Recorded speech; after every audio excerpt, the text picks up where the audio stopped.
and the head of house and deputy decided to share the people how they saw fit, and you shared it, and you decided to make your own problems our own problems. Okay, you don't say that, my friend. You shared the group. We shared the group. Yes, so you why guys. do you say that you don't want to be able to do that? We'll put you in. So Prince can vex like this. I did not know. See him just gingering and shouting, and there's something he said today that I'm going to paste on my wall. He was like, I'm too Igbo for this shit. And he said that referring to the fact that when you have a task, it is money involved. You need to put your sentiments, your emotions aside and work for the money. That even if you're his friend, he's going to call you to order. So he's too Igbo for this shit of maybe try not to mind about the money or anything. And I'm like, Prince 2020, I'm too Igbo for this shit. I don't want to fucking lose money. This is money that I'm talking about. It's money. I don't joke with that shit. I'm too Igbo for that kind of shit. I will check you. So I'm just going to leave that aside. Before I start telling you guys everything that happened as regards the fight and every other thing that I have to say today, let me just welcome you guys to my channel. Welcome back to my channel, guys. It's your favorite Aproko girl, Anita. If you're new to this channel, please do well to subscribe and turn on post notifications so that I can get notified each time I post a video. This video shout out goes to Ben Ibitobe, a bucket of ice cream for you with pizza. Thanks for always supporting. And I want to also say a very big thank you for all of you that have been supporting. You guys just make everything that I post on this channel worth it. Like, just knowing that if I come and then I post, I have people that are going to engage, your comments, your likes, everything, I really appreciate. And then I also want to say a very big thank you to the subscriber that sent something for me to support. This is my hustle. This is my hustle. You guys are just the best. You don't know how all these things get to me. I get very emotional and stuff. So just thank you guys, Sha. Let me just start my gist before I use this full video for thanks, because I have so much to say, but I'm just going to cut it short. So about the fights today, it started because of the task that they gave them. They were supposed to divide themselves into two teams. So the head of house and the deputy head of house decided to do the team sharing and stuff. Prince picked, Erica picked, they picked different people to be on their teams. So Prince was picking now. He picked Dorothy.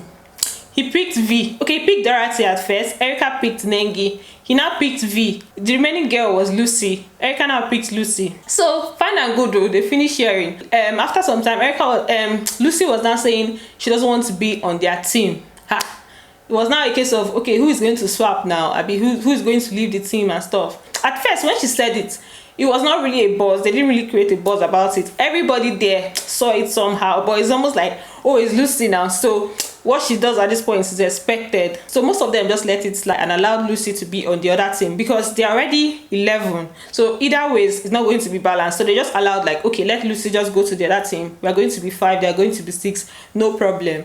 So Neil, it got to Neil. He now started complaining about it, that it doesn't make any sense that if you allow her to do this, means that whenever they have this kind of thing, that everybody, different people are going to come out and say, oh, they don't want. Like, it doesn't make sense to be giving people that choice to say, oh, I don't just want to do this, then you not now do it. Like, it doesn't make any sense, because if you allow one person, next time another person is going to come. You know how we human beings are now. So Neil was just the first person that was shouting. Then after I finished talking now, it's as if after he said it now gingered everybody's emotions. All of them now started flaring up too. Then the first person that talked was Prince. Prince was the first person that was talking about it, that it doesn't make sense, that how many times we're not going to tell you that you should not do this. I've been trying to talk to you as a friend. I've been telling you this thing over and over and over.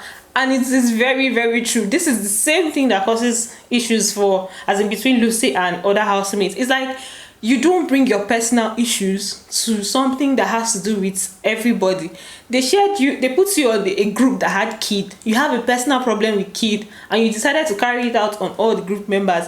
Like, it's a task, and it's not just kid that is on that group. So you can't say, oh, you don't want to work with kid. You don't want to work with kid, but he's in a group with other people. And if you even look at it very well, if Prince wanted you to be on their group, Prince is your friend, Abi. He chose Dora, and he did not choose you. So that should tell you something, that all of them are avoiding to be on your group. So that should tell you something. So isn't that better for you to now be in the other group where you were not picked than to be in the group where you were picked? If you say you don't want to work in a group because if they don't want to work with you, then you should also have a problem with working with the other group that did not even choose you at all. So at the end of the day, if it's about people that want to work with you, then you should probably do the task on your own. I just feel like when it comes to this Lucy stuff, if you have a personal issue with somebody, then like Prince said, you should just put your emotions aside when it comes to task and winning money. So Prince was gingering, Neo was gingering, even Erica was gingering that. It was even Erica that pointed out that, okay, nobody, most of the other people also do not want to work with you. So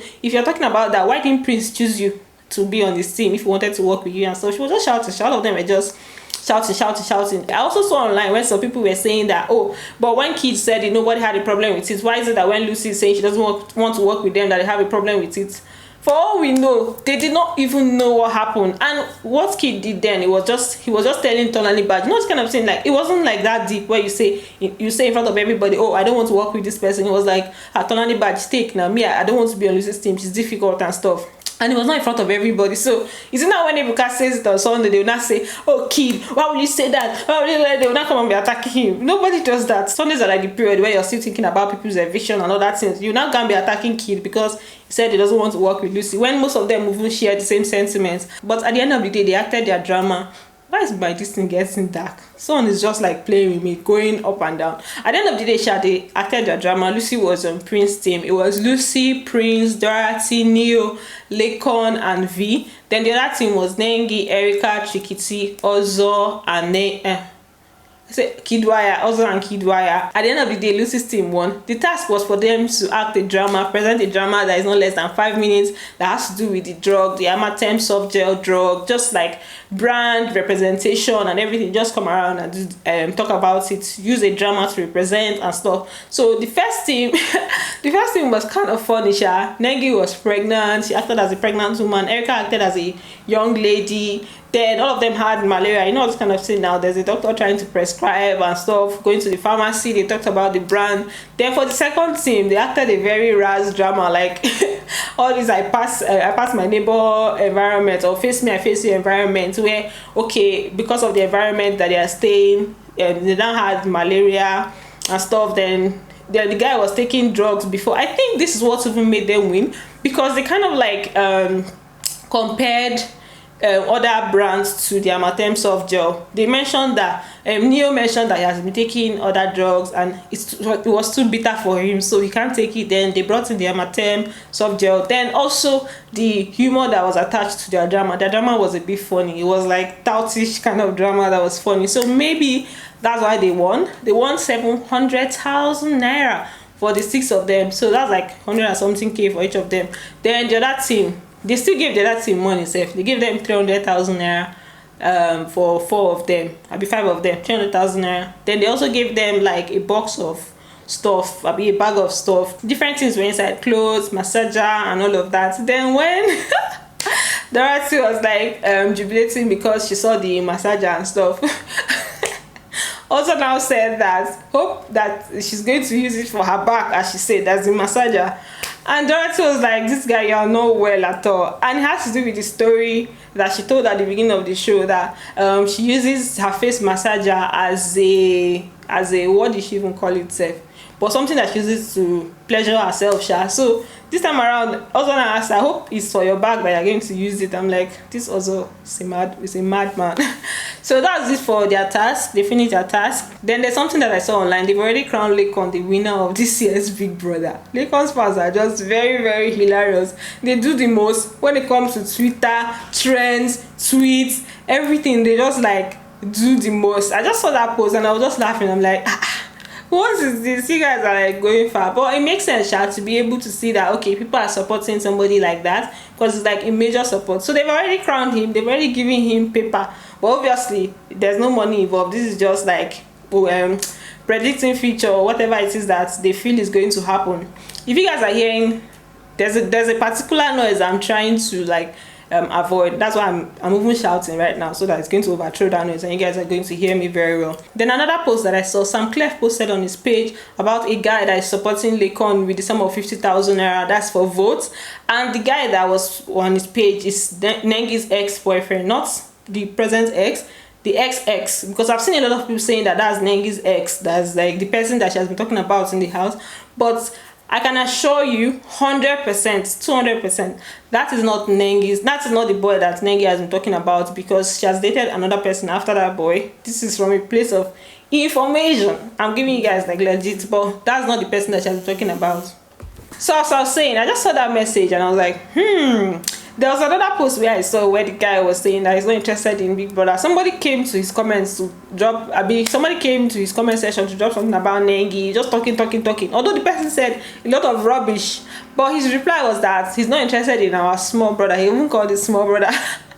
And I'm like, okay, then now you're supporting LAYCON. It's alright, it's okay. I don't know, I'm not going to say anything about that. Then the last gist for today is Kidwaya and Erica. Last night they were having a conversation. I'm not going to say everything about it because the conversation was like really long, but I'm going to drop some pages where you can go and find it, like you're going to watch it by yourself. But let me just give a summary. So Erica was talking to Kidwaya about the fact that he's always saying stuff like, oh, maybe the person that you're seeing here, the me you're seeing here is different from the me that you're seeing outside and stuff. Because I feel like Kidwaya used to tell her those kind of things that, oh, maybe she has not seen the real him, So she was not telling him that all these things that he's saying, that he hardly even talks about meeting her outside. That most of the time when he's talking about, oh, hanging out here, hanging out there, that he doesn't like include her in the conversation. So how are they going to see, how is she going to see the other side of her when he doesn't talk about them seeing outside or being together outside and stuff? So he was not telling her that. He usually talks about seeing her outside now. She was like, no, that you say it to Brighto and then some other people, but you don't really say it to me like that. Then they then went into like a very deep conversation where Kidwaya just opened up about everything, like the reason why he hasn't really like given her any promise or anything. So he was not saying that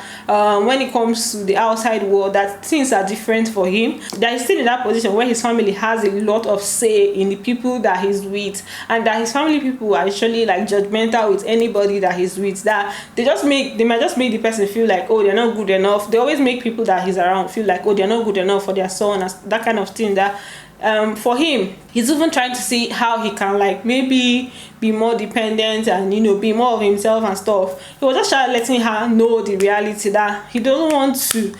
What I got from the conversation is that the reason he hasn't really like told her, oh, this that because he doesn't really know how he's going to be outside. So Erica was not telling him that if you want something to be, if you want it to be, then you have to like say it or work towards it and stuff. That's what has always worked for her, that if she wants it, she's going to like say something and then, you know, work towards it. And so they actually had a very deep conversation that I feel was healthy, because she was just trying to know, okay, what is it and what is it not. I don't know, some people were just coming at it like, oh, desperation and no desperation, but me, I just saw it as somebody trying to get clarity about, okay, why is it that this is like this. And for the first time, Kidwaya was actually really opening up about his fears when it comes to himself and Erica. Like, he's not just sure of what is going to be outside, because, you know, the thing is that the truth of the matter is that a lot of people are usually influenced, especially like guys from a rich home, they're usually influenced by like the person that their parents want and everything. So I feel like maybe that uncertainty is just making him not want to promise anything that he cannot keep, you get. So it's quite understandable somehow. So he was just talking Sha, just telling her the reality of things, but it's not as if he doesn't want her, blah. They just had a very cool for me, it was cool. I don't know what you guys think about it. For those that watched, I don't know what you think about it, but I feel like it was a valid conversation. So this is where I drop my pen, this is where I sign out, because this noise is beginning to get into my head. I'm going to see you guys in my next video. Don't forget to give this video a thumbs up. Bye guys, love you.